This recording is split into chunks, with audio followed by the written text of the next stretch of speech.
आती होगी। अब 1.5 लाख में कोई चीज़ आई तो सिंपल सी बात है। Hello students, welcome to MKH। मैं स्नेहा सिंगाटिया और आज हम आपके इतिहास का चैप्टर नंबर 5 करने वाले हैं, आधुनिक विश्व के चरवाहे। तो बात करने वाले हैं हम इस अध्याय में घुमंतु चरवाहों के बारे में पढ़ेंगे। घुमंतु ऐसे लोग होते हैं जो किसी एक जगह टिक कर नहीं रहते, बल्कि रोजी रोटी के जुगाड़ में यहाँ से वहाँ घूमते रहते हैं। देश के कई हिस्सों में हम घुमंतु चरवाहों को अपने जानवरों के साथ आते जाते देख सकते हैं। चरवाहों की किसी टोली के पास भेड़ बकरियों का रेवड़ या झुंड होता है, तो किसी के पास ऊंट या अन्य मवेशी होते हैं। क्या उन्हें देखकर आपने कभी इस बारे में सोचा है कि वे कहाँ से आए और कहाँ जा रहे हैं? क्या आपको पता है कि वे कैसे रहते हैं, उनके आमदनी के साधन क्या हैं और उनका अतीत क्या था? चरवाहों को इतिहास की पुस्तकों में विरले ही जगह मिल पाती है। जब भी आप अर्थव्यवस्था के बारे में पढ़ते हैं, फिर चाहे वह इतिहास की कक्षा हो या अर्थशास्त्र की, सिर्फ कृषि और उद्योग के बारे में ही पढ़ते हैं। कभी कभार इन कक्षाओं में कारीगरों के बारे में भी पढ़ने को मिल जाता है, लेकिन चरवाहों के बारे में पढ़ने लिखने को ज़्यादा कुछ नहीं मिलता, मानो उनकी ज़िंदगी का कोई मतलब ही नहीं हो। अक्सर मान लिया जाता है कि वे ऐसे लोग हैं जिनके लिए आज की आधुनिक दुनिया में कोई जगह नहीं है, जैसे उनका दौर बीत चुका है। इस अध्याय में आप देखेंगे कि भारत और अफ्रीका जैसे समाजों में चरवाही का कितना महत्व है। यहाँ आप जानेंगे कि उपनिवेशवाद ने उनकी ज़िंदगी पर कितना गहरा असर डाला है और इन समुदायों ने आधुनिक समाज के दबावों का किस तरह सामना किया है। इस भाग में हम पहले भारत और उसके बाद अफ्रीका के चरवाहों की ज़िंदगी का अध्ययन करेंगे। बात करते हैं घुमंतु चरवाहे और उनकी आवाजाही। सबसे पहले हम पढ़ते हैं पहाड़ों में। जम्मू और कश्मीर के गुज्जर बकरवाल समुदाय के लोग भेड़ बकरियों के बड़े बड़े रेवड़ रखते हैं। इस समुदायों के अधिकतर लोग अपने मवेशियों के लिए चरागाहों की तलाश में भटकते भटकते 19वीं सदी में यहाँ आए थे। जैसे जैसे समय बीतता गया वह यहीं के होकर रह गए, यही बस गए। इसके बाद वे सर्दी गर्मी के हिसाब से अलग अलग चरागाहों में जाने लगे। जाड़ों में जब ऊंची पहाड़ियां बर्फ से ढक जाती तो वे शिवालिक की निचली पहाड़ियों में आकर डेरा लगा लेते। जाड़ों के निचले इलाके में मिलने वाली सूखी झाड़ियां ही उनके जानवरों के लिए चारा बन जाती। अप्रैल के अंत तक वे उत्तर दिशा में जाने लगते, गर्मियों के चरागाहों के लिए। इस सफ़र में कई परिवार काफिला बनाकर साथ साथ चलते हैं। वे पीर पंजाल के दर्रों को पार करते हुए कश्मीर की घाटी में पहुंच जाते। जैसे ही गर्मियां शुरू होती, जमी हुई बर्फ़ की मोटी चादर पिघलने लगती और चारों तरफ हरियाली छा जाती। इन दिनों में वहां उगने वाली तरह तरह की घास से मवेशियों का पेट भी भर जाता है और उन्हें सेहतमंद खुराक भी मिल जाती है। सितंबर के अंत में बकरवाल एक बार फिर अपना बोरिया बिस्तर समेटने लगते। इस बार में वापस अपने जाड़ों वाले ठिकानों की तरफ नीचे की ओर चले जाते। जब पहाड़ों की चोटियों पर बर्फ जमने लगती तो वे निचली पहाड़ियों की शरण में चले जाते। पास ही के पहाड़ों में चरवाहों का एक और समुदाय रहता था। हिमाचल प्रदेश के इस समुदाय को गद्दी कहते हैं। ये लोग भी मौसमी उतार चढ़ाव का सामना करने के लिए इसी तरह सर्दी गर्मी के हिसाब से अपनी जगह बदलते रहते थे। वे भी शिवालिक की निचली पहाड़ियों में अपने मवेशियों को झाड़ियों में चराते हुए जाड़ा बिताते थे। अप्रैल आते आते वे उत्तर की तरफ चल पड़ते और पूरी गर्मियां लाहौर और स्पीति में बिता देते। जब बर्फ पिघलती और ऊंचे दर्रे खुल जाते और ऊंचे दर्रे खुल जाते तो उनमें से बहुत सारे ऊपरी पहाड़ों में स्थित घास के मैदानों में जा पहुंचते थे। सितंबर तक वे दोबारा वापस चल पड़ते। वापसी में वे लाहौर और स्पीति के गांवों में एक बार फिर कुछ समय के लिए रुकते। इस बीच वे गर्मियों की फसलें काटते, सर्दियों की फसलों की बुवाई करके आगे बढ़ जाते। यहाँ से वे अपने रेवड़ लेकर शिवालिक की पहाड़ियों में जाड़ों वाले चरागाहों में चले जाते और अगली अप्रैल में भेड़ बकरियां लेकर वे दोबारा गर्मियों के चरागाहों की तरफ रवाना हो जाते। आइए अब जरा और पूर्व की तरफ चलें। गढ़वाल और कुमाऊं के गुज्जर चरवाहे सर्दियों में भाबर के सूखे जंगलों की तरफ, गर्मियों के ऊपरी घास के मैदानों बुग्याल की तरफ चले जाते थे। इनमें से बहुत सारे हरे भरे चरागाहों की तलाश में 19वीं सदी में जम्मू से उत्तर प्रदेश की पहाड़ियों में आए थे और बाद में यहीं बस गए। सर्दी गर्मी के हिसाब से हर साल चरागाह बदलते रहने का यह चलन हिमालय के पर्वतों में रहने वाले बहुत सारे चरवाही जो समुदाय है उनमें दिखाई देता था। यहाँ के भोटिया, शेरपा और किन्नौरी समुदायों के लोग भी इसी तरह के चरवाहे थे। वे सभी समुदाय मौसमी बदलावों के हिसाब से खुद को ढालते थे और अलग अलग इलाकों में पड़ने वाले चरागाहों का बेहतरीन इस्तेमाल करते थे। जब एक चरागाह की हरियाली ख़त्म हो जाती तो यह इसके इस्तेमाल के काबिल नहीं रह जाते थे, तो वे किसी और चरागाह की तरफ चले जाते। इस आवाजाही में चरागाह ज़रूरत से ज़्यादा इस्तेमाल से भी बच जाते थे और उनमें दोबारा हरियाली में ज़िंदगी भी लौट आती थी। अब बात करते हैं आगे पठारों, मैदानों और रेगिस्तानों में। चरवाहे सिर्फ पहाड़ों में ही नहीं रहते थे, वे पठारों, मैदानों और रेगिस्तानों में भी बहुत बड़ी संख्या में मौजूद थे। धंगर महाराष्ट्र का एक जाना पहचाना चरवाहा समुदाय है। 20वीं सदी के शुरुआत में इस समुदाय की आबादी लगभग 4,67,000 थी। उनमें से ज़्यादा गडरिये या चरवाहे थे। हालांकि कुछ लोग कंबल और चादरें भी बनाते थे, जबकि कुछ भैंस पालते थे। धंगर गडरिये बरसात के दिनों में महाराष्ट्र के मध्य पठारों में रहते थे। यह एक अर्धशुष्क इलाका था जहां बारिश बहुत कम होती थी और मिट्टी भी खास उपजाऊ नहीं थी। चारों तरफ सिर्फ कंटीली झाड़ियां होती थी। बाजरे जैसी सूखी फसलों के अलावा यहाँ और कुछ नहीं उगता था। मानसून में यह पट्टी धंगरों के जानवरों के लिए एक विशाल चरागाह बन जाती थी। अक्टूबर के आसपास धंगर बाजरे की कटाई करते थे और चरागाहों की तलाश में पश्चिम की तरफ चल पड़ते थे। करीब महीने भर पैदल चलने के बाद वे अपने रेवड़ों के साथ कोंकण के इलाके में जाकर डेरा डाल देते थे। अच्छी बारिश और उपजाऊ मिट्टी की बदौलत इस इलाके में खेती खूब होती थी। कोंकणी किसान इन चरावाहों का दिल खोलकर स्वागत करते थे। जिस समय धंगर कोंकण पहुंचते थे, उसी समय कोंकण के किसानों को खरीफ की फसल काट कर अपने खेतों को रबी की फसल के लिए दोबारा उपजाऊ बनाना होता था। धंगरों के मवेशी खरीफ की कटाई के बाद खेती में बची रह गई ठूंठों को खाते थे और उनके गोबर से खेतों को खाद मिल जाती थी। कोंकणी किसान धंगरों को चावल भी देते थे, जिन्हें वे वापस अपने पठारी इलाके में ले जाते थे, क्योंकि वहाँ इस तरह के अनाज बहुत कम होते थे। मानसून की बारिश शुरू होते ही धंगर कोंकण और तटीय इलाके छोड़कर सूखे पठारों की तरफ लौट जाते थे, क्योंकि भेड़ें गीले मानसूनी हालात को बर्दाश्त नहीं कर पाती। कर्नाटक और आंध्र प्रदेश में भी सूखे मध्य पठार घास और पत्थरों से अटे पड़े थे। इनमें मवेशियों, भेड़ बकरियों और गडरियों का ही बसेरा रहता था। यहाँ गोला समुदाय के लोग गाय भैंस पालते थे, जबकि कुरुमा और कुरुबा समुदाय भेड़ बकरियां पालते थे और हाथ के बुने कंबल बेचते थे। ये लोग जंगलों और छोटे छोटे खेतों के आसपास रहते थे। वे अपने जानवरों की देखभाल के लिए साथ साथ कई दूसरे काम धंधे भी करते थे। पहाड़ी चरावाहों के विपरीत यहाँ के चरावाहों का एक स्थान से दूसरे स्थान पर जाना सर्दी गर्मी में तय नहीं होता था। ये लोग बरसात और सूखे मौसम के हिसाब से अपनी जगह बदलते थे। सूखे महीनों में वे तटीय इलाकों की तरफ चले जाते थे, जबकि बरसात शुरू होने पर वापस चल देते थे। मानसून के दिनों में तटीय इलाकों में जिस तरह के गीले दलदली हालात पैदा हो जाते थे, वे सिर्फ भैंसों को ही रास आ सकते थे। ऐसे समय में बाकी जानवरों को सूखे पठारी इलाकों में ले जाना जरूरी था। चरवाहों में एक जाना पहचाना नाम बंजारों का था। बंजारे उत्तर प्रदेश, पंजाब, मध्य प्रदेश और महाराष्ट्र के कई इलाकों में रहते थे। ये लोग बहुत दूर दूर तक चले जाते थे और रास्ते में अनाज और चारे के बदले गांव वालों को खेत जोतने वाले जानवर और दूसरी चीज़ें बेचते जाते थे। वे जहाँ भी जाते अपने जानवरों के लिए अच्छे चरागाहों की खोज में रहते। राजस्थान के रेगिस्तानों में राइका समुदाय रहता था। इस इलाके में बारिश का कोई भरोसा नहीं था, होती भी थी तो बहुत कम, इसलिए खेतों की उपज हर साल घटती बढ़ती रहती थी। बहुत सारे इलाकों में तो दूर दूर तक कोई फसल होती ही नहीं थी। इसके चलते राइका खेती के साथ साथ चरवाही का भी काम करते थे। बरसात में तो बाड़मेर, जैसलमेर, जोधपुर और बीकानेर के राइका अपने गांव में रहते थे, क्योंकि इस दौरान उन्हें वहीं चारा मिल जाता था। पर अक्टूबर आते आते ये चरागाह सूखने लगते थे। नतीजतन ये लोग जो है नए चरावाहों की तलाश में दूसरे इलाकों की तरफ निकल जाते और अगली बरसात में ही वापस लौटते थे। राइकाओं का एक तबका ऊंट पालता था, जबकि कुछ भेड़ बकरियां पालते थे। इस तरह हम देख सकते हैं कि चरावाह समुदायों की ज़िंदगी कई चीज़ों के बारे में काफ़ी सोच विचार करके आगे बढ़ती थी। उन्हें इस बात का हमेशा ख्याल रखना पड़ता था कि उनके रेवड़ एक इलाके में कितने दिन तक रह सकते हैं और उन्हें कहाँ पानी और चारागाह मिल सकते हैं। उन्हें न केवल एक इलाके से दूसरे इलाके में जाने का सही समय चुनना पड़ता था, बल्कि यह भी देखना पड़ता था कि उन्हें किन इलाकों से गुजरने की छूट मिल पाएगी और किन इलाकों से नहीं। सफ़र के दौरान उन्हें रास्ते में पड़ने वाले गाँवों के किसानों से भी अच्छे संबंध बनाने पड़ते थे, ताकि उनके जानवर किसानों के खेतों में घास चढ़ सके और उनको उपजाऊ बनाते चले।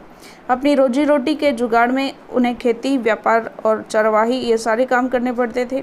आइए अब देखें कि औपनिवेशिक शासनकाल के दौरान यानी अंग्रेजों के ज़माने में चरवाहों का जीवन किस तरह बदला। तो देखते हैं, बात करते हैं औपनिवेशिक शासन और चरवाहों का जीवन। औपनिवेशिक शासन के दौरान चरवाहों की ज़िंदगी में गहरे बदलाव आए।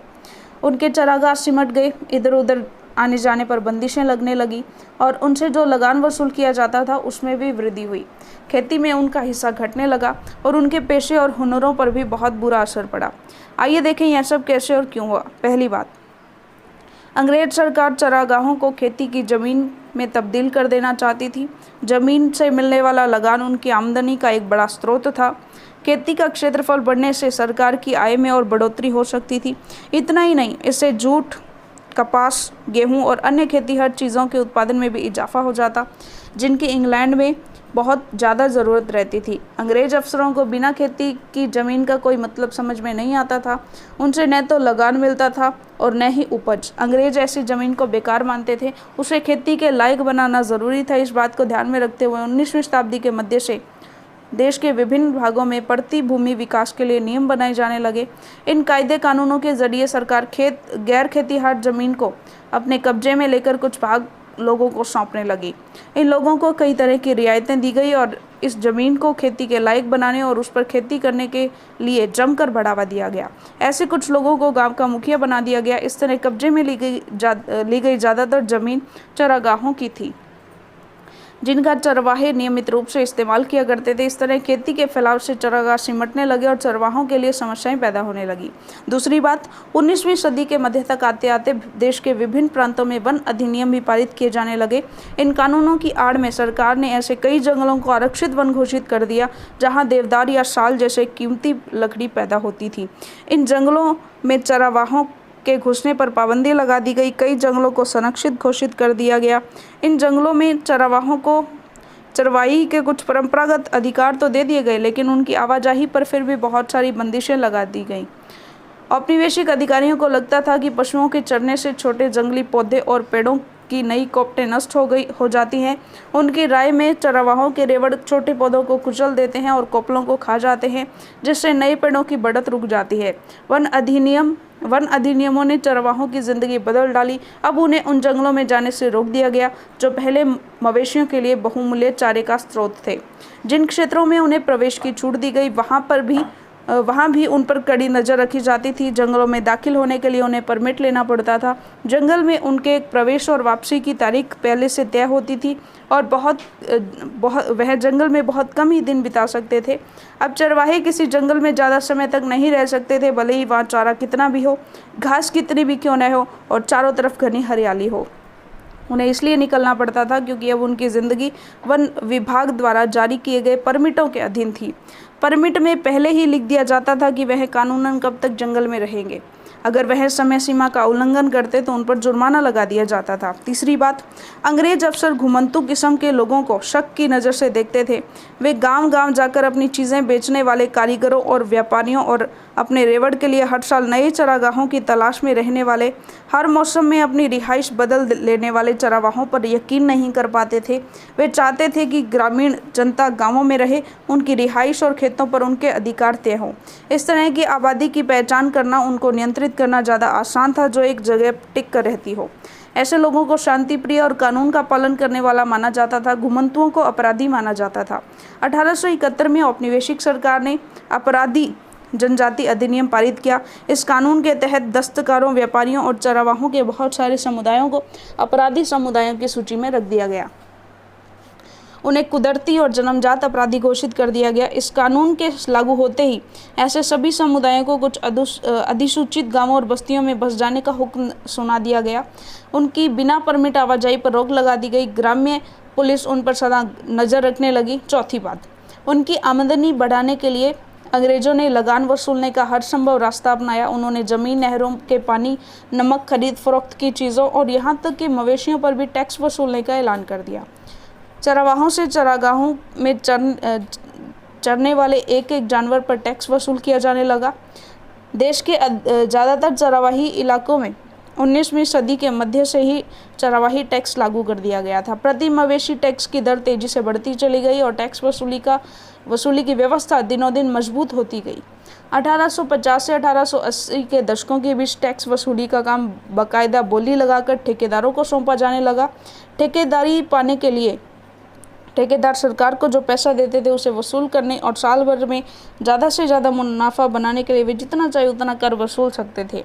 1880 के दशक तक आते आते सरकार ने अपने कारिंदों के माध्यम से सीधे चरावाहों से ही कर वसूलना शुरू कर दिया। हर एक जानवर चरावाहे को एक पास जारी कर दिया गया। किसी भी चरागाह में दाखिल होने के लिए चरावाहों को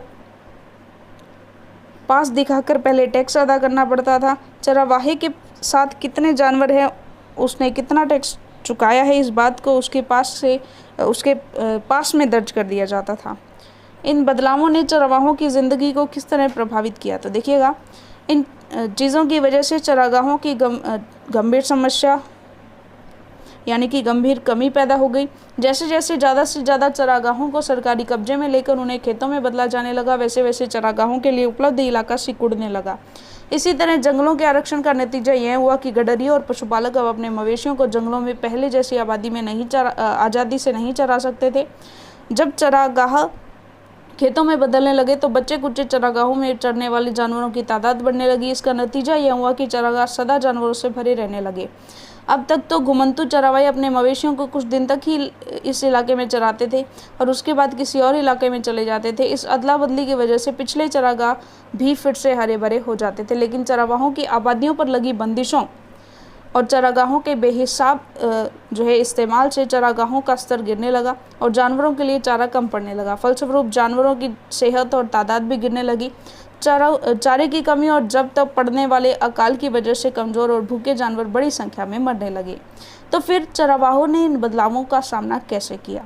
इन बदलावों पर चरावाहों की प्रतिक्रिया कई रूपों में सामने आई। कुछ चरावाहों ने तो अपनी जानवरों की संख्या ही कम कर दी। अब बहुत सारे जानवरों को चराने के लिए पहले की तरह बड़े बड़े और बहुत सारे मैदान नहीं बचे थे।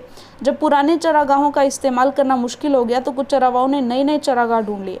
मिसाल के तौर पर ऊँट और भेड़ पालने वाले राइका 1947 के बाद न तो सिंध में दाखिल हो सकते थे और न सिंध नदी के किनारे अपने जानवरों को चरा सकते थे। भारत और पाकिस्तान के बीच खींच दी गई नई सीमा रेखा ने उन्हें उस तरफ जाने से रोक दिया। जाहिर है अब उन्हें जानवरों को चराने के लिए नई जगह ढूंढनी थी। अब वे हरियाणा के खेतों में जाने लगे, जहां कटाई के बाद खाली पड़े खेतों में वे अपने मवेशियों को चरा सकते थे। इसी समय खेतों को खाद की भी ज़रूरत रहती है, जो उन्हें इन जानवरों के मल मूत्र से मिल जाती है। समय गुजरने के साथ कुछ धनी चरावाहे ज़मीन खरीद कर एक जगह बसकर रहने लगे। उनमें से कुछ नियमित रूप से खेती करने लगे, जबकि कुछ व्यापार करने लगे। जिन चरावाहों के पास ज़्यादा पैसा नहीं था, वे सूदखोरों से ब्याज पर कर्ज लेकर दिन काटने लगे। इस चक्कर में बहुत से मवेशी भी हाथ से जाते रहे और वे मजदूर बनकर रह गए। वे खेतों या छोटे मोटे कस्बों में मजदूरी करते दिखाई देने लगे। इस सब के बावजूद चरावाई न केवल आज भी जिंदा है, बल्कि हाल के दशकों में कई जगह तो उनकी संख्या में वृद्धि भी हुई है। जब भी किसी इलाके के चरागाहों में उनकी दाखिले पर रोक लगा दी जाती है, वे अपनी दिशा बदल लेते, रेवड़ छोटा कर लेते और नई दुनिया के मिजाज से तालमेल बिठाने के लिए दूसरे काम धंधे भी करने लगते। बहुत सारे परिस्थिति विज्ञानी मानते हैं कि सूखे इलाकों और पहाड़ों में जिंदा रहने के लिए चरवाही ही सबसे व्यवहारिक रास्ता है। बहरहाल चरवाहों पर इस तरह के बदलाव सिर्फ हमारे देश में ही नहीं थोपे गए थे। दुनिया में बहुत सारे इलाकों में नए कानूनों और बसाहट के नए तौर तरीकों ने उन्हें आधुनिक दुनिया में आ रहे बदलावों के मुताबिक अपनी जिंदगी का ढर्रा बदलने पर मजबूर कर दिया। आधुनिक विश्व में आए इन बदलावों से निपटने के लिए बाकी देशों के चरवाहों ने क्या रास्ते अपनाए, देखते हैं। तो हम देखते हैं अफ्रीका में चरवाहा जीवन।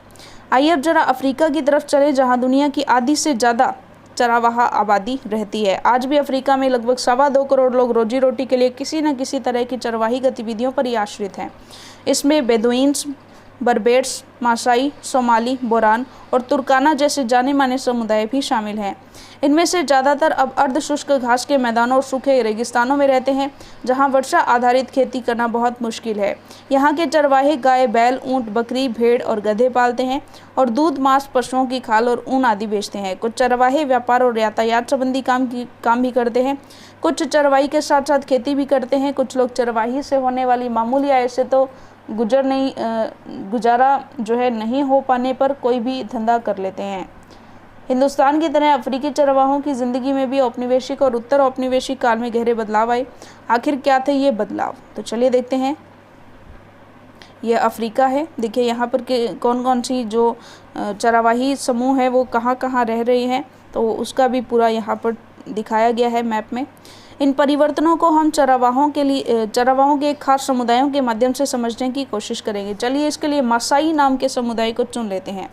मासाई पशुपालक मोटे तौर पर पूर्वी अफ्रीका के निवासी हैं। तो देखिएगा मासाई समुदाय कहाँ पर रह रहे हैं बेसिकली, यहाँ पर देखिएगा मासाई जो है समुदाय नहीं दिखाया गया है। चलिए यहाँ देखिएगा जो विक्टोरिया झील है, ये जो बॉक्स है यहाँ पर बना हुआ, देखिएगा फिर से ये जो बॉक्स आपको दिखाई दे रहा है और ये वाली जो है झील, ये विक्टोरिया झील है, लेक विक्टोरिया। तो विक्टोरिया झील यहाँ दिखाई गई है और विक्टोरिया झील से यहाँ पर देखिए ये जो मासाई ग्रुप है ये यहाँ रहता है लगभग यहाँ पर। चलिएगा तो बात करते हैं, मासाई पशुपालक मोटे तौर पर पूर्वी अफ्रीका के निवासी हैं। इनमें से लगभग 3 लाख दक्षिणी कीनिया में और करीब 1,50,000 तंजानिया में रहते हैं। अभी हम देखेंगे कि नए कानूनों और बंदिशों ने किस तरह न केवल उनकी ज़मीन उनसे छीन ली बल्कि उनकी आवाजाही पर भी बहुत सारी पाबंदियां थोप दी है। इन कानूनों के कारण सूखे के दिनों में उनकी ज़िंदगी गहरे तौर पर बदल गई है। उनके सामाजिक संबंध भी एक नई शक्ल में ढल गए हैं। बात करते हैं चरागाहों का क्या हुआ। मासाइयों की सबसे बड़ी समस्या यह रही कि उनके चरागाह दिनों दिन सिमटते जा रहे हैं। औपनिवेशिक शासन से पहले मासाई लैंड का इलाका उत्तरी कीनिया से लेकर तंजानिया के घास के मैदानों जिन्हें स्टेपिज तक फैला हुआ था। 19वीं सदी के आखिर में यूरोप की साम्राज्यवादी ताकतों ने अफ्रीका में कब्जे के लिए मारकाट शुरू कर दी और बहुत सारे इलाकों को छोटे छोटे उपनिवेश में तब्दील करके अपने अपने कब्जे में ले लिया। 1885 में ब्रिटिश कीनिया और जर्मन तांग्यानिका के बीच एक अंतर्राष्ट्रीय सीमा खींचकर मासाई लैंड के 2 बराबर टुकड़े कर दिए। बाद के सालों में सरकार ने गोरों को बसाने के लिए बेहतरीन चरागाहों को अपने कब्जे में ले लिया। मासाइयों को दक्षिणी कीनिया और उत्तरी तंजानिया के छोटे से इलाके में समेट दिया गया। औपनिवेशिक शासन से पहले मासाइयों के पास जितनी ज़मीन थी उनका लगभग 60% हिस्सा उनसे छीन लिया गया। उन्हें ऐसे सूखे इलाकों में कैद कर दिया गया जहाँ न तो अच्छी बारिश होती थी और न ही हरे भरे चरागाह थे। 19वीं सदी के अंतिम सालों में ब्रिटिश औपनिवेशिक सरकार पूर्वी अफ्रीका में भी स्थानीय किसानों को अपनी खेती के क्षेत्रफल को ज़्यादा से ज़्यादा फैलाने के लिए प्रोत्साहन करने लगी। जैसे जैसे खेती का प्रसार हुआ वैसे वैसे चरागाह खेतों में तब्दील होने लगे। अंग्रेज़ों के आने से पहले मासाई आर्थिक और राजनीतिक दोनों स्तर पर अपने किसान पड़ोसियों पर भारी पड़ते थे। औपनिवेशिक शासक के अंत तक आते आते यह समीकरण बिल्कुल उलट चुका था। बहुत सारे चरागाहों को शिकारगाह बना दिया गया। कीनिया में मासाई मारा और सांबुरो नेशनल पार्क और तंजानिया में सेरेंगेटी पार्क जैसे शिकारगाह इसी तरह अस्तित्व में आए थे। इन आरक्षित जंगलों में चरागाहों का आना मना था। इन इलाकों में न तो वे शिकार कर सकते थे और न अपने जानवरों को चरा सकते थे। ऐसे बहुत सारे आरक्षित जंगलों में अब तक मासाई अपने ढोर डंगर चराया करते थे। मिसाल के तौर पर सेरेंगेटी नेशनल पार्क का 14,760 वर्ग किलोमीटर से भी ज़्यादा क्षेत्र मासाइयों के चरागाहों पर कब्जा करके बनाया गया था। आगे बात करते हैं, अच्छे चरागाहों और जल संसाधनों के हाथ से निकल जाने की वजह से इस छोटे से इलाके पर दबाव बहुत ज़्यादा बढ़ गया, जिसमें मासाइयों को धकेल दिया गया था। इस छोटे से इलाके में लगातार चराई का नतीजा यह हुआ कि चरागाहों का स्तर गिरने लगा, चारे की हमेशा कमी रहने लगी, मवेशियों का पेट भरना एक अस्थायी समस्या बन गया। बात करते हैं, सरहदें बंद हो गई। 19वीं सदी के चरवाहे चरागाहों की खोज में बहुत दूर दूर तक जाते थे। जब एक जगह के चरागाह सूख जाते तो वे अपने रेवड़ लेकर किसी और जगह चले जाते थे। देखिएगा हम यहाँ थे।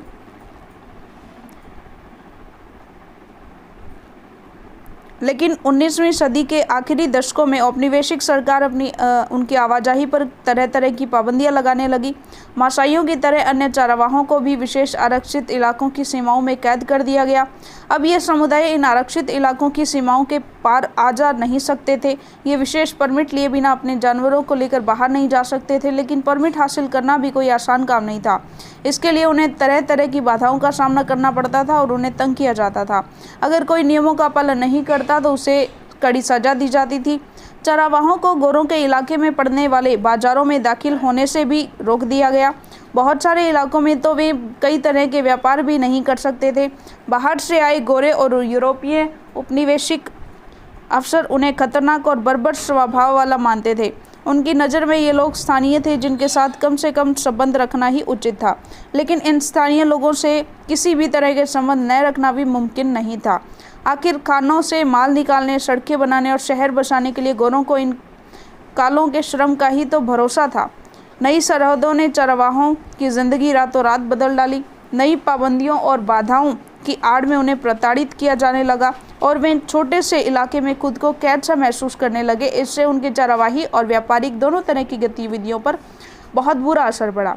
अब तक चरवाहे न केवल मवेशी चराते थे बल्कि तरह तरह के व्यवसाय भी किया करते थे। औपनिवेशिक शासन के अंतर्गत थोप दी गई बंदिशों से उनका व्यापार बंद तो नहीं हुआ, लेकिन अब उस पर तरह तरह के अंकुश जरूर लग गए। जब चरागाह सूख जाते हैं तो सूखा दुनिया भर के चरवाहों की ज़िंदगी पर असर डालता है। जिस साल बारिश नहीं हुई और चरागाह सूख जाते हैं, अगर उस साल मवेशियों को किसी हरे भरे इलाके में न ले जाया जाए तो उनके सामने भूखमरी का संकट पैदा हो जाता है। इसलिए परंपरागत तौर पर चरवाहे घुमंतु स्वभाव के लोग होते हैं। वे यहाँ से वहाँ जाते ही रहते हैं। इसी घुमंतुपने की वजह से वे बुरे वक्त का सामना कर पाते हैं और संकट से बच निकलते हैं। लेकिन औपनिवेशिक शासन की स्थापना के बाद तो मासाइयों को एक निश्चित इलाके में कैद कर दिया गया था। उनके लिए एक इलाका आरक्षित कर दिया गया और चरवाहों की खोज में वहाँ भटकने पर रोक लगा दी गई। उन्हें बेहतरीन चरागाहों में महरूम कर दिया गया और एक ऐसी अर्ध शुष्क पट्टी में रहने पर मजबूर कर दिया गया जहाँ सूखे की आशंका हमेशा बनी रहती थी, क्योंकि ये लोग संकट के समय भी अपने जानवरों को लेकर ऐसी जगह नहीं जा सकते थे जहाँ उन्हें अच्छे चरागाह मिल सकते थे। इसलिए सूखे के सालों में मासाइयों के बहुत सारे मवेशी भूख और बीमारियों की वजह से मारे जाते थे। 1930 की एक जांच से पता चला कि कीनिया में मासाइयों के पास 7,20,000 मवेशी और 8,20,000 भेड़ और 1,71,000 गधे थे। 1933 और 34 में पड़े केवल 2 साल के सूखे के बाद इनमें से आधे से ज़्यादा जानवर मर चुके थे। जैसे जैसे चरने की जगह सिकुड़ती गई, सूखे के दुष्परिणाम भयानक रूप लेते चले गए और बार बार आने वाले बुरे सालों की वजह से चरवाहों के जानवरों की संख्या में लगातार गिरावट आती गई। बात करते हैं, सब पर एक जैसा असर नहीं पड़ा। औपनिवेशिक काल में अफ्रीका के बाकी स्थानों की जगह मासाई लैंड में भी आए बदलावों से सारे चरवाहों पर एक जैसा असर नहीं पड़ा। उपनिवेश बनने से पहले मासाई समाज 2 सामाजिक श्रेणियों में बटा हुआ था, वरिष्ठ जन और योद्धा, यानी एल्डर्स और वॉरियर्स। वरिष्ठ जन शासन चलाते से समुदाय से जुड़े मामलों पर विचार विमर्श करने और अहम फैसले लेने के लिए वे समय समय पर सभा करते थे। योद्धाओं में ज़्यादातर नौजवान होते थे जिन्हें मुख्य रूप से लड़ाई लड़ने और कबीले की हिफाजत करने के लिए तैयार किया जाता था। वे समुदाय की रक्षा करते और दूसरे कबीलों के मवेशी छीन कर लाते थे। जहाँ जानवर ही संपत्ति हो वहाँ हमला करके दूसरों के जानवर छीन लेना एक महत्वपूर्ण काम होता था। अलग अलग चरवाहा समुदायों की ताकत इन्हीं हमलों से तय होती थी। युवाओं को योद्धा वर्ग का हिस्सा तभी माना जाता था जब वे दूसरे समूहों के मवेशियों को छीनकर और युद्ध में बहादुरी का प्रदर्शन करके अपनी मर्दानगी साबित कर देते थे। फिर भी वे वरिष्ठ जनों के नीचे रहकर ही काम करते थे। मासाइयों के मामलों की देखभाल करने के लिए अंग्रेज सरकार ने कई ऐसे फैसले किए जिनसे आने वाले सालों में बहुत गहरे असर पड़े। उन्होंने कई मासाई उपसमूह के मुखिया तय कर दिए और अपने अपने कबीले के सारे मामलों की जिम्मेदारी उन्हें ही सौंप दी। इसके बाद उन्होंने हमलों और लड़ाइयों पर पाबंदी लगा दी। इस तरह वरिष्ठ जनों और योद्धाओं दोनों की परंपरागत सत्ता बहुत कमजोर हो गई। जैसे जैसे समय बीता, औपनिवेशिक सरकार द्वारा नियुक्त किए गए मुखिया माल इकट्ठा करने लगे। उनके पास नियमित आमदनी थी जिससे वे जानवर, साजो सामान और जमीन खरीद सकते थे। वे अपने गरीब पड़ोसियों को लगान चुकाने के लिए कर्ज पर पैसा देते थे। उनमें से ज़्यादातर बाद में शहरों में जाकर बस गए और व्यापार करने लगे। उनके बीवी बच्चे गांव में ही रहकर जानवरों की देखभाल करते थे। उन्हें चरवाही और गैर चरवाही दोनों तरह की आमदनी होती थी। अगर उनके जानवर किसी वजह से घट जाएं तो वे और जानवर खरीद सकते थे। जो चरवाहे सिर्फ अपने जानवरों के सहारे ज़िंदगी बसर करते थे उनकी हालत अलग थी। उनके पास बुरे वक्त का सामना करने के लिए अक्सर साधन नहीं होते थे। युद्ध और अकाल के दौरान उनका सब कुछ खत्म हो जाता था। तब उन्हें काम की तलाश में आसपास के शहरों में शरण लेनी पड़ती थी। कोई कच्चा कोयला जलाने का काम करने लगा था तो कोई कुछ और करता था। जिनकी तकदीर ज़्यादा अलग थी उन्हें सड़क या भवन निर्माण कार्यों में काम मिल जाता था। इस तरह मासाई समाज में 2 स्तरों पर बदलाव आए। पहला, वरिष्ठ जनों और योद्धाओं के बीच उम्र पर आधारित परंपरागत फर्क पूरी तरह खत्म भले न हुआ हो पर बुरी तरह अस्त व्यस्त जरूर हो गया। दूसरा, अमीर और गरीब चरवाहों के बीच नया भेदभाव पैदा हुआ। तो इससे निष्कर्ष क्या निकलता है कि हम देखते हैं कि आधुनिक विश्व में आए बदलावों से दुनिया के अलग अलग चरवाहा समुदायों पर अलग अलग तरह के असर पड़े। नए कानून और सीमाओं ने उनकी आवाजाही का ढर्रा बदल दिया। जैसे जैसे चरागाह खत्म होते गए, जानवरों को चराना एक मुश्किल काम होता गया। जो चरागाह बचे थे वे भी अत्यधिक इस्तेमाल की वजह से बेकार हो गए थे। सूखे के समय उनकी समस्याएं पहले से भी ज़्यादा बढ़ गई थी, क्योंकि तब उनके जानवर बड़ी तादाद में दम तोड़ने लगे थे। अब उनके आने जाने पर बहुत सारी बंदिशें थोप दी गई थी, इसलिए वे नए चरागाहों की तलाश भी नहीं कर सकते थे। बात करते हैं, फिर भी चरवाहे जो है बदलते वक्त के हिसाब से खुद को ढालते हैं। वे अपनी सालवाहा आवाजाही का रास्ता बदल देते हैं, जानवरों की संख्या कम कर लेते हैं, नए इलाकों में दाखिल होने के लिए हर संभव लेन देन करते हैं और रियायत में मदद के लिए सरकार पर राजनीतिक दबाव डालते हैं। वे इन इलाकों में अपने अधिकारों को बचाए रखने के लिए अपना संघर्ष जारी रखते हैं, जहां से उन्हें खदेड़ने की कोशिश की जाती है और जंगलों के रखरखाव और प्रबंधन में अपना हिस्सा मांगते हैं। चरवाहे अतीत के अवशेष नहीं है, वे ऐसे लोग नहीं हैं जिनके लिए आज की आधुनिक दुनिया में कोई जगह नहीं है। पर्यावरणवादी और अर्थशास्त्री अब इस बात को काफ़ी गंभीरता से मानने लगे हैं कि घुमंतू चरवाहों की जीवनशैली दुनिया में बहुत सारे पहाड़ी और सूखे इलाकों में जीवन यापन के लिए सबसे ज़्यादा उपयुक्त है। तो चलिएगा, जो प्रश्नोत्तर हैं वो एक पीडीएफ के माध्यम से देख लेते हैं। तो देखिएगा, प्रश्नोत्तर देख लेते हैं। पहला प्रश्न देखिए, स्पष्ट कीजिए कि घुमंतू समुदायों को बार बार एक जगह से दूसरी जगह क्यों जाना पड़ता था। इस निरंतर आवागमन से पर्यावरण को क्या लाभ है। तो देखिएगा, घुमंतू समुदायों को बार बार एक जगह से दूसरी जगह पर जाना इसलिए पड़ता था क्योंकि उनकी अपनी कोई चरागाह या खेत नहीं होता था, जिससे दूसरों के खेतों या दूर दूर के चरागाहों पर निर्भर रहना पड़ता था। मौसम परिवर्तन के साथ साथ उन्हें अपने चरागाह भी बदलने पड़ते हैं। जैसे पहाड़ों के ऊपरी भाग में बर्फ़ पड़ने पर वे पहाड़ी के निचले हिस्से में चले जाते हैं। बर्फ़ पिघलते ही उन्हें वापस जो है पहाड़ों की ओर प्रस्थान करना पड़ता है ऊपर। मैदानी भागों में इसी तरह बाढ़ आने पर वे ऊंचे स्थानों पर चले जाते हैं। इनके निरंतर आवागमन से पर्यावरण को बहुत ही लाभ पहुंचता है। जहां इनके मवेशी चरते हैं वहाँ की भूमि उपजाऊ हो जाती है, इसलिए किसान अपने खेतों में इन्हें चरने देते हैं ताकि मवेशियों के गोबर से खेत भर जाए। आगे बात करते हैं, इन सभी पर हमें चर्चा करनी है। पड़ती भूमि नियमावली, वन अधिनियम, अपराधी जनजाति अधिनियम और चराई कर। तो देखिएगा, सबसे पहले बात करते हैं पड़ती भूमि नियमावली। उपनिवेशिक सरकार द्वारा बनाए गए कानून पड़ती भूमि नियमावली में चरागाह जो बंजर भूमि के समान थी, ब्रिटिश सरकार ने कृषि योग्य बनाने के लिए गांव के मुखिया के सुपुर्द कर दिया गया, जिससे चरागाहें समाप्त सी हो गई। वन अधिनियम, ब्रिटिश सरकार ने अनेक वन कानून पास करके चरावाहों का जीवन ही बदल दिया। आरक्षित और सुरक्षित वनों की श्रेणी में वनों में उनके घूमने पर भी पूरा प्रतिबंध लगा दिया गया, क्योंकि पशु पौधे जो है उनके जो नई कोपले हैं वो खा जाते हैं। अपराधी जनजाति अधिनियम, 1871 में औपनिवेशिक सरकार ने अपराधी जनजाति अधिनियम पारित किया। इस कानून के तहत दस्तकारों, व्यापारियों और चरवाहों के बहुत सारे समुदायों को अपराधी समुदायों की सूची में रख दिया गया। उन्हें कुदरती और जन्मजात अपराधी घोषित कर दिया गया। इस कानून के लागू होते ही ऐसे सभी समुदायों को कुछ खास अधिसूचित गांवों बस्तियों में बस जाने का हुक्म दिया गया। उनकी बिना परमिट आवाजाही पर रोक लगा दी गई। ग्राम्य पुलिस उन पर सदा नजर रखने लगी। आगे देखिएगा, चराई कर। अपनी आय बढ़ाने के लिए ब्रिटिश सरकार ने पशुओं पर भी कर लगा दिया। कर देने के पश्चात उन्हें एक पास दिया जाता था, जिसको दिखाकर वे चरवाहे अपनी जो पशु है वो चरा सकते थे। आगे देखिएगा, मसाई समुदायों के चरागाह उनसे क्यों छिन गए, कारण बताइए। तो सिंपल सी बात है, कारण देखते हैं क्या क्या कारण थे। मसाई समुदायों से लगातार उनके चरागाह छीनते रहे। मसाई भूमि उत्तरी कीनिया से लेकर के उत्तरी तंजानिया तक विस्तृत था। 19वीं शताब्दी के अंत में यूरोपियन साम्राज्यवादी शक्तियों ने अफ्रीका में उनकी भूमि पर अधिकार कर लिया। कीनिया में अंग्रेजों ने मसाई लोगों को दक्षिणी भागों में धकेल दिया, जबकि जर्मन लोगों ने उन्हें उत्तरी तंजानिया की ओर धकेल दिया। इस प्रकार वे अपने ही घर में बेगानों जैसे हो गए थे। साम्राज्यवादी देश की भांति अंग्रेजों और जर्मन भी बेकार पड़ती भूमि को, जिसमें कोई आय थी और न कर ही मिलती थी, उन पड़ती जमीन को वहाँ के किसानों के बीच बांट दी और मसाई लोग हाथ मलते रह गए। चलिएगा, इसी तरह से ये जो क्वेश्चन है वो वापस से रिपीट हो गया है। और किन कारणों से चरागाह भूमि में भारी कमी आई, तो ये भी हमने पढ़ लिया है कि बेकार पड़ती भूमि जो चरागाहों की थी उनको किसानों के अंदर बांट दिया गया। और वनों में वन अधिकारियों ने पशुओं को चराने पर रोक लगा दी, क्योंकि उनका मानना था कि चराई में पौधों की जड़ें समाप्त हो जाती है। इस प्रकार चरागाहों में तेजी से कमी आई। तो ये कुछ इंपॉर्टेंट प्रश्न है।